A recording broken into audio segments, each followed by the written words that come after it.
बोले भारत माता की, भारत माता की.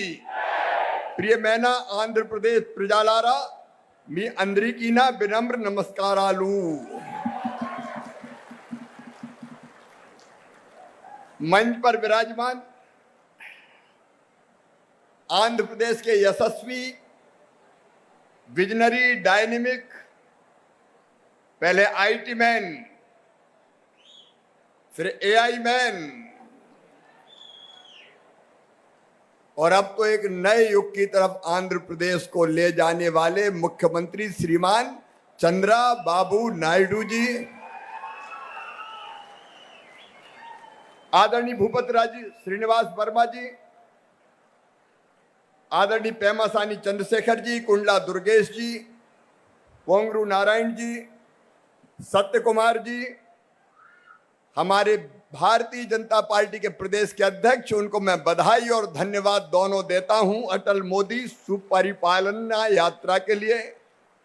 PN Madhav ji, doctor CM Ramesh ji, Tenali Shravan Kumar ji, Shri N Madhukar जी, एन रमेश नायडू जी, पथरीनाग भूषणम जी, आदरणीय कृष्णैया जी, पाका सत्यनारायण जी, यहाँ उपस्थित मेरे सभी बहनों, भाइयों, भांजे, भांजियों, दोनों हाथ जोड़ के आप सबको प्रणाम करता हूं, आप सबको नमस्कार करता हूं. सबसे దార్శనిక నాయకులు మొదట ఏఐ మ్యాన్ గా ఐటీ మ్యాన్ గా ప్రస్తుతం ఏఐ మ్యాన్ గా దేశవ్యాప్తంగా గుర్తింపు తెచ్చుకొని ఈ ఆంధ్రప్రదేశ్ రాష్ట్రాన్ని నవశకం వైపు నడిపిస్తున్న గౌరవ ముఖ్యమంత్రి చంద్రబాబు నాయుడు గారు, వేదిక మీద ఉన్న ఇతర పెద్దలకి, ముఖ్యంగా అటల్ మోదీ సుపరిపాలన యాత్ర పేరుతో ఈ యాత్ర చేపడుతున్న రాష్ట్ర అధ్యక్షుడు మాధవ్ గారికి నేను ధన్యవాదాలు, అభినందనలు తెలియజేస్తున్నాను. माधव जी, मैं आपको हृदय से धन्यवाद देता हूं.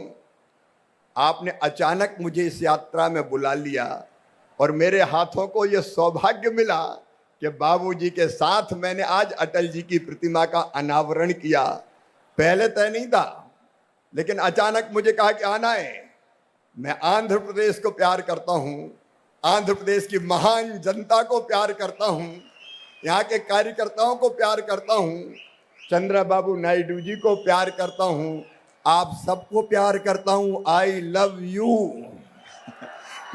నేను మొదటగా మాధవ్ గారికి ధన్యవాదాలు చెప్పాలి. వారు హఠాత్తుగా నన్ను రమ్మని ఈ కార్యక్రమానికి పిలిచారు. వారు ముందుగా కార్యక్రమం లేదు, కానీ వారు పిలిచిన కారణంగా నేను రావడం, ఇవాళ నేను చంద్రబాబు నాయుడు గారితో పాటు వేదికని పంచుకోవడం, అదేవిధంగా మనందరి ప్రియతమ నాయకుడు అటల్ బిహారీ వాజ్పేయి గారి విగ్రహావిష్కరణ కార్యక్రమంలో పాల్గొనడం నాకు చాలా సంతోషంగా ఉంది. నేను ఆంధ్రప్రదేశ్ను అభిమానిస్తాను, ఆంధ్రప్రదేశ్ ప్రజలను అభిమానిస్తాను, రాష్ట్ర ముఖ్యమంత్రి చంద్రబాబు నాయుడు గారిని అభిమానిస్తాను అని ఆయన వారి మాటల్లో వారు చెప్పారు. और वैसे भी मामा का मतलब है जो अपने भांजियों को दो दो माँ का प्यार करता हो, माँ माँ. और इसलिए मैं तो आप सबको प्यार करता हूं. मेरा सौभाग्य है कि आज आपके बीच आया हूं और वो भी अटल जी के स्मृति वनम के इस कार्यक्रम में मैं अटल जी को भी सत सत बार प्रणाम करता हूं. अद्भुत नेता अटल जी, मेरी प्रेरणा अटल जी. मैं जब भोपाल में पढ़ता था, एक दिन पता चला अटल जी आ रहे हैं. मैं उनकी स्पीच सुनने चला गया, छोटा था, और अटल जी जो बोल रहे थे वो शब्द आज भी मेरे कानों में गूंज रहे हैं. वो कह रहे थे, ये देश हमारे लिए केवल जमीन का टुकड़ा नहीं है, जीता जागता राष्ट्र पुरुष है. हिमालय इसका मस्तिष्क है, पंजाब और बंगाल इसकी दो विशाल बाहुएं हैं, दिल्ली दिल है, विंध्याचल कटी है, नर्मदा करदनी है, पूर्वी घाट और पश्चिमी घाट इसकी दो विशाल जंगाएं हैं, कन्याकुमारी इसके पंजे हैं, सागर इसके चरण पखारता है, सूरज और चंद्रमा इसकी आरती उतारते हैं. ये वीरों की भूमि है, ये सूरों की भूमि है, ये ऋषियों की भूमि है, महर्षियों की भूमि है, ये अर्पण की भूमि है, ये तर्पण की भूमि है. यहाँ का कंकर कंकर हमारे लिए शंकर है, यहाँ का बिंदु बिंदु हमारे लिए गंगा जल है. हम जिएंगे तो इसके लिए, और अगर कभी मरना पड़ा तो मरेंगे भी इसके लिए. और मरने के बाद अगर हमारी राख भी गंगा जी में फेंक दी गई तो वहां से भी एक ही आवाज आएगी, भारत माता की जय, भारत माता की जय।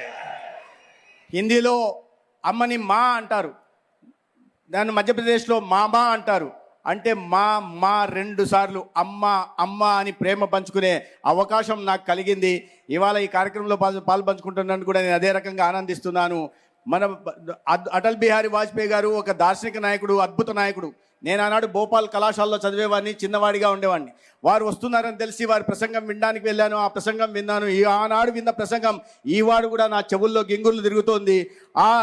ఆయన వ్యక్తిత్వం ఎటువంటి హిమాలయంత వ్యక్తిత్వం ఉన్నది. ఈ దేశం మీద ఆయనకు ఆ దేశ భక్తిని మాటల్లో చెప్పాలంటే అది హిమాలయాల మస్తిష్కం లాగా, మన ఈ పంజాబ్ ఇవి భుజస్కంధాల్లాగా. కవిత పూర్తిగా చెప్పారు, మళ్ళీ చెప్పాలంటే కష్టం అవుతుంది. ఇది వీరుల భూమి, ధీరుల భూమి, ఇది వందనాల భూమి, అభినందనాల భూమి. ఈ భూమి మీద కాశ్మీర్ నుంచి కన్యాకుమారి గారు వరకు ఒక అద్భుతమైన నిలయం ఇది. ఈ భూమి మీద ఇక్కడ జన్మించిన వాళ్ళు, ఇది ప్రతి కంకరలో కూడా మాకు ఈశ్వరుడు కనిపిస్తాడు. ప్రతి నీటి బిందువులు కూడా గంగా, పవిత్రమైన గంగా మనకు కనిపిస్తుంది. ఈ దేశంలో ఈ దేశంలో మేము మరణించి, నేను జీవిస్తే ఈ దేశం కోసం జీవిస్తాను, మరణిస్తే ఈ దేశం కోసం జీవిస్తాను. మరణించిన తర్వాత నా అస్థికల్ని మీరు గంగా నదిలో కలిపిన తర్వాత ఆ అస్థికల పక్కన చెవి పెట్టి ఎవరైనా వింటే ఒకే శబ్దం వినిపిస్తుంది, అది భారత్ మాతా की जय। अटल जी के चेहरे पर तेज था, उनकी वाणी में ओज था, सरस्वती उनके कंठ में विराजती थी और कीर्ति और प्रतिष्ठा उनकी आरती उतारती थी। वो भारत की आत्मा के स्वर थे। उनके शब्द मुर्दों में भी प्राण फूंक देते थे। उन्होंने पहले आजादी की लड़ाई में हिस्सा लिया, 1942 के स्वतंत्रता संग्राम में पत्रकार भी रहे और पत्रकार से राजनेता जनसंघ के प्रारंभ से ही वो भारतीय जनसंघ से जुड़ गए। 1957 में वो पहला चुनाव जीते थे। उनको उस समय प्रधानमंत्री तत्कालीन पंडित जवाहरलाल नेहरू भी बड़े ध्यान से सुनते थे और नेहरू जी ने उसी समय कह दिया था कि ये नौजवान असीम संभावनाओं से भरा है, ये किसी दिन भारत का प्रधानमंत्री बनेगा। అటల్ బిహారీ వాజ్పేయి గారి మొహంలో ఒక తేజస్సు ఉండేది. వారి నాలుక మీద సరస్వతి కొనియాడేది. అదేవిధంగా కంఠంలోంచి సరస్వతి మాత వచ్చేది. అటువంటి అద్భుతమైన నాయకుడు అటల్ బిహారీ వాజ్పేయి గారు. వారు స్వాతంత్ర పోరాటంలో, క్విట్ ఇండియా ఉద్యమంలో పాల్గొన్నారు. దాని తర్వాత జనసంఘ్ స్థాపించిన తర్వాత 1957లో మొట్టమొదటిసారిగా పార్లమెంటు సభ్యుడిగా ఎన్నికైతే ఆనాడు ప్రధానమంత్రిగా ఉంటున్న జవహర్లాల్ నెహ్రూ గారు వారి ప్రసంగాన్ని చాలా శ్రద్ధతో వినేవారు. వింటూనే వారి ప్రసంగం పట్ల ఆకర్షింపబడిన వారు అన్నారు, ఈ నవ యువకుడు ఏదో రోజు ఈ దేశానికి ప్రధానమంత్రి అవుతాడని జవహర్లాల్ నెహ్రూ అప్పటి ప్రధానమంత్రి చెప్పడం జరిగింది. लेकिन पंडित जी की और तत्कालीन सरकार की वो तीखी आलोचना करते थे। वो पार्टी की बुराई सह नहीं सकते थे।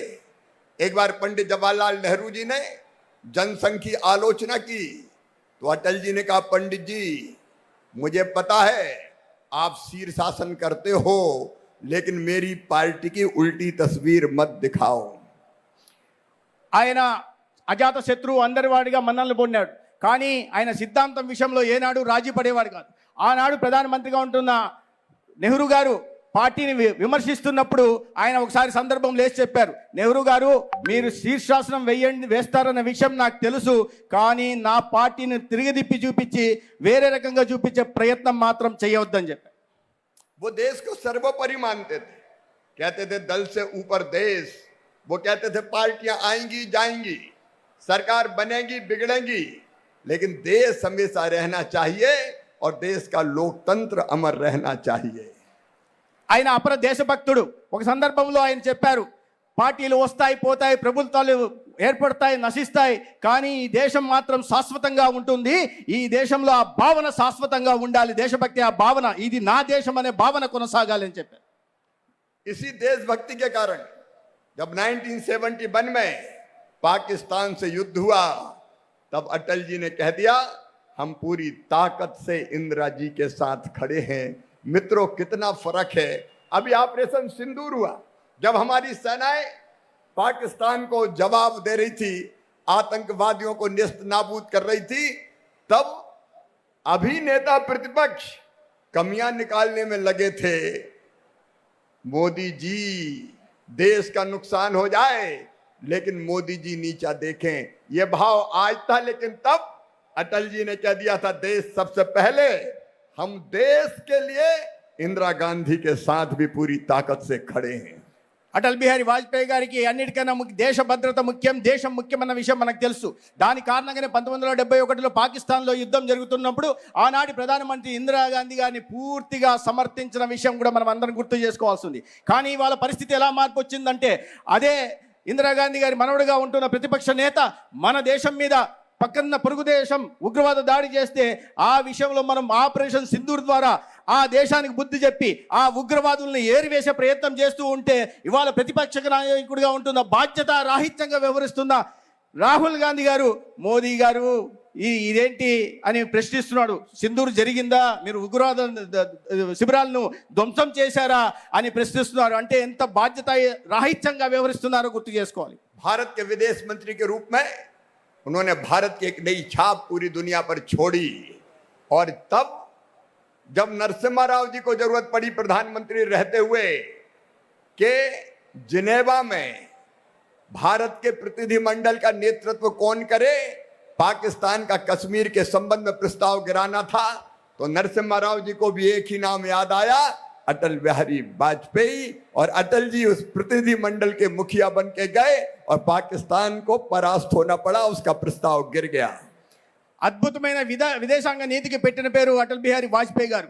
దాని కారణంగా పివి నరసింహారావు గారు ప్రధానమంత్రిగా ఉంటున్నప్పుడు జెనీవాలో జరిగిన ఐక్యరాజ్య సమితిలో భారతదేశం తరపున మాట్లాడడానికి ఎవరయ్యా అని చూస్తే ఆనాడు ప్రతిపక్షంలో ఉన్న అటల్ బిహారీ వాజ్పేయి గారు కనిపించారు.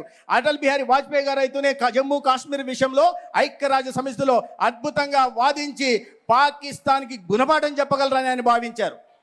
जब पहली बार प्रधानमंत्री बने, बहुमत सिद्ध करना था, संख्या बल साथ नहीं था। कुछ लोगों ने कहा था अटल जी थोड़ी जोड़ तोड़ कर लो, तब अटल जी ने कहा पार्टी तोड़ के जोड़ तोड़ करके सत्ता प्राप्त करना मेरा स्वभाव नहीं है, ऐसी सत्ता को मैं चिमटे से भी नहीं छूंगा। ఆయన మొట్టమొదటిసారిగా ప్రధానమంత్రి అయినప్పుడు మెజార్టీ లేదు, మెజార్టీ నిరూపించుకోవాల్సిన అవసరం ఉంది. ఆనాడు కొంతమంది సలహా ఇచ్చారు, మీరు ఇతర పార్టీల నుంచి ఫిరాయింపుల్ని ప్రోత్సహించండి, కొన్ని పార్టీలను తెంపేయండి అని చెప్తే, అటువంటి పనులకు నేను పాల్పడను, నాకు ప్రజాస్వామ్య విలువలు ముఖ్యం పదవి కన్నా అన్న విషయాన్ని అటల్ బిహారీ వాజ్పేయి గారు చెప్పారు.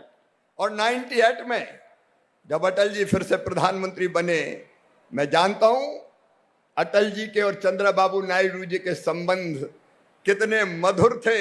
उनके संबंध केवल राजनीतिक नहीं थे, विश्वास, विजन और विकास की साझेदारी थी वो।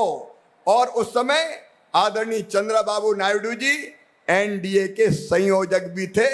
और वो साझेदारी का, अटल जी के नेतृत्व का और चंद्रबाबू नायडू जी की सरकार की लोकप्रियता का ये परिणाम था कि 98 से 2004 तक जब अटल जी की सरकार बनी तो यहाँ 35 सीट एनडीए ने जीती थी और भारी विजय प्राप्त की थी।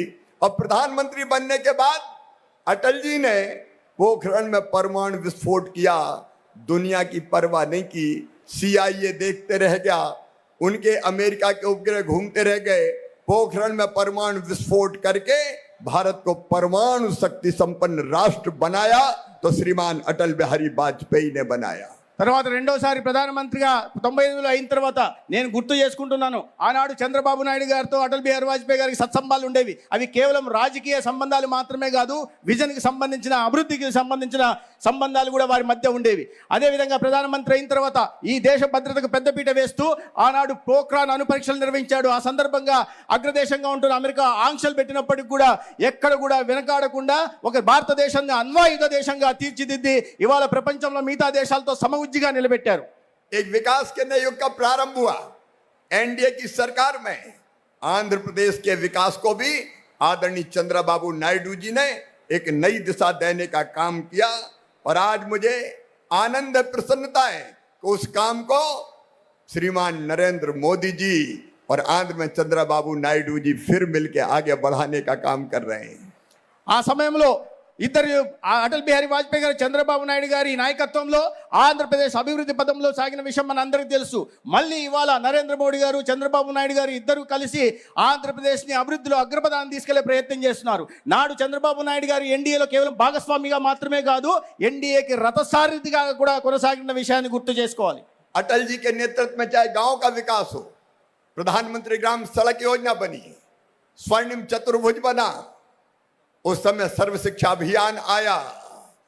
देश के विकास को और गरीब के कल्याण को कई योजनाएं मिली, जिसके बारे में मेरे पूर्व वक्ताओं ने चर्चा की है। अटल जी ने भारत की राजनीति पर ऐसी छाप छोड़ी है, केवल भारत की नहीं, विश्व के पटल पर ऐसी छाप छोड़ी है कि जो सदियों तक अंकित रहेगी। अटल जी के योगदान को देश कभी भूल नहीं सकता। అటల్ జీ ప్రధానమంత్రిగా ఉన్నప్పుడు ఈ సంక్షేమ పథకాలు అనేకం ప్రవేశించబడ్డాయి. అనేక మంది వ్యక్తుల గురించి చెప్పారు. ప్రధానంగా ప్రస్తావించాలంటే ఆనాడు గ్రామీణ ప్రాంతాలకు రహదారుల నిర్మాణం కానీ, లేకపోతే స్వర్ణ చతుర్భుజ హైవేల నిర్మాణం కానీ, లేదా అందరికి విద్యను అందించాలని స్వర్ణ చతుర్భుజి కార్యక్రమాలు కూడా వారు తీసుకురావడం జరిగింది. వారు చేపట్టిన సంక్షేమము, వారు తీసుకొచ్చిన అభివృద్ధి కారణంగా వారు ఈ దేశం మీదే కాదు, ప్రపంచ చిత్రపటం కూడా ఒక చెరగని ముద్రను వేశారు. सारा देश आत्मविश्वास से भर के खड़ा हो गया था। उस समय अटल जी ने गाया, टूटे हुए तारों से फूटे बासंती स्वर, पत्थर की छाती में उग आया नव अंकर, झरे सब पीले पात, कोवल की कोहकरात, प्राची में अरुणिमा की रेख देख पाता हूं, गीत नया गाता हूं, टूटे हुए सपनों की कौन सुने सिसकी, अंतर की चीर व्यथा पलकों पर ठिठकी, लेकिन हार नहीं मानूंगा, रार नहीं ठानूंगा, काल के कपाल पर लिखता मिटाता हूं, गीत नया गाता हूं, गीत नया गाता हूं। ఇది చెప్పాలంటే కాస్త కష్టమైంది. కానీ వారు చెప్పిందంటే ఎటువంటి అడ్డంకులు వచ్చినా, ఎటువంటి ప్రతికూలతలు వచ్చినా, ఎన్ని కష్టాలు వచ్చినా, నష్టాలు వచ్చినా నేను ఎదురీదుతూనే ఉంటాను. కొత్త రహదారిని నిర్మిస్తాను, కాలం రాసిన తలరాతను చెరిపేస్తాను, కొత్త గీతంగా పాడుకుంటూ ఈ దేశాన్ని అభివృద్ధి పదంలో నడిపిస్తూ ముందుకెళ్తాను. आज वही विकास यात्रा दिल्ली में नरेंद्र मोदी जी के नेतृत्व में और आंध्र प्रदेश में स्वर्ण आंध्र बनाने के लिए चंद्रबाबू नायडू जी के नेतृत्व में एनडीए की यात्रा जारी है।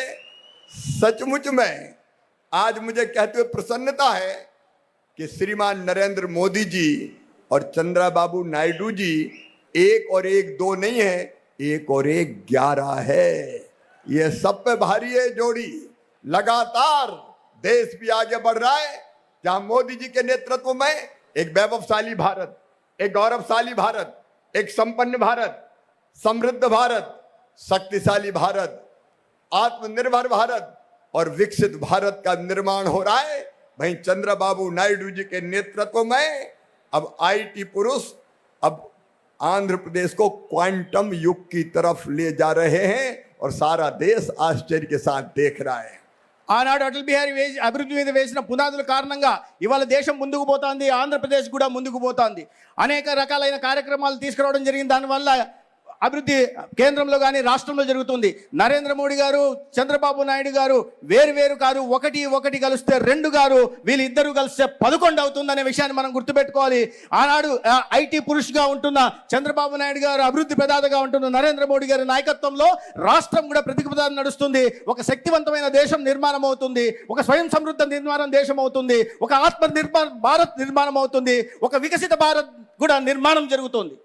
नायडू जी द्वारा 25 साल पहले हैदराबाद में हाईटेक सिटी की नींव रखी गई थी, जिसने भारत के आईटी को एक नई क्रांति दी, एक नई दिशा दी। लेकिन नायडू जी रुकने वालों में से नहीं है। अब अगली क्रांति, तकनीकी क्रांति, क्वांटम युग की तरफ ले जा रहे हैं। और ये अमरावती तो अद्भुत बनने वाला है, यहाँ क्वांटम वैली बनने वाली है। जो कल्पना चंद्रबाबू नायडू जी की है वो देख के मन आनंद और आत्मविश्वास से और गर्व से भर जाता है। अद्भुत नगरी होगी अमरावती।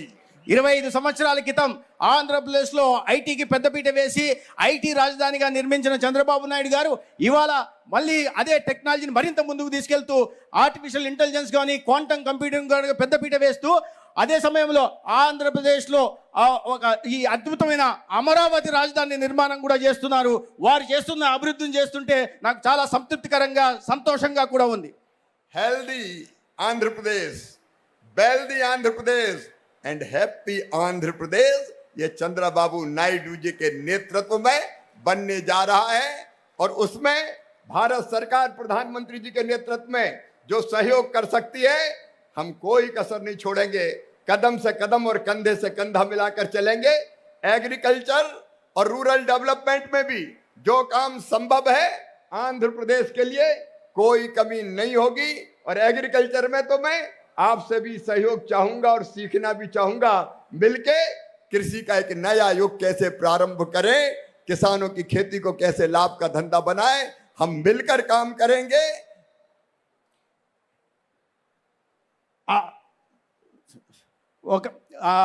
ఈ అభివృద్ధి చంద్రబాబు నాయుడు గారి నాయకత్వంలో అద్భుతమైన అభివృద్ధి కొనసాగుతుంది. దీనికి కేంద్రం నుంచి కూడా ప్రత్యేకంగా సహకారం అందుతుంది.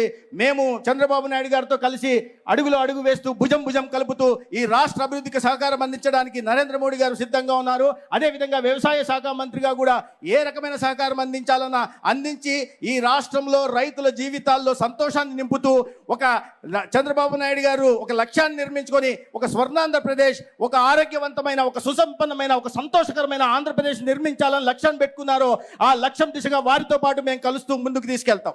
एक बार फिर मैं मुझे यहाँ बुलाने के लिए माधव जी आपको और आपकी पूरी टीम को हृदय से धन्यवाद देता हूँ। ये विजयवाड़ा वही भूमि है जहाँ पंडित दीनदयाल उपाध्याय ने एकात्म मानव दर्शन का उद्घोष किया था।